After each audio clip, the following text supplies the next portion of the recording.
I kind of want to like wrap this up a little bit with just some ideas for the audience because I know a lot of people listening to this right now are probably in that spot that you were at when you were around like 25 and left your job to go and start Privy. I'd love to know specifically, like you invest a lot in the e-commerce software space. Like if you have specific Shopify app ideas or like areas in which like people can go and build solutions for in the e-commerce space. Like I love what you said before about becoming obsessed with solving a problem for an audience, right? So like making small businesses, helping them sell more, things like that.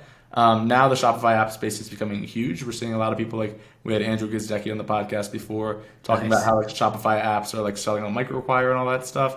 Are there Awesome. certain areas that you find really interesting in that space?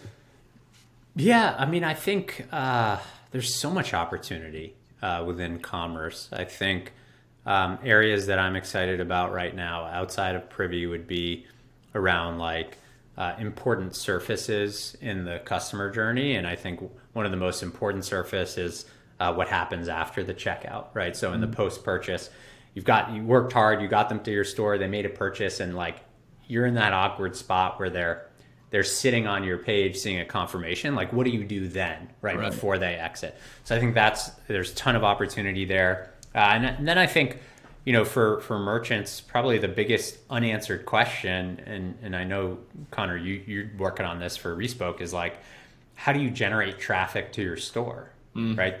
That this world is constantly changing. Facebook and Instagram are constantly changing. Like TikTok, Snapchat, right? There's all these platforms out there, and think about how much time and energy you and other brand owners have spent around answering that question. Like, it's required you ramping up educationally on all these platforms. And I think there is an opportunity to answer that question, whether it's organic content around SEO or paid, just simplifying the equation on how to generate traffic.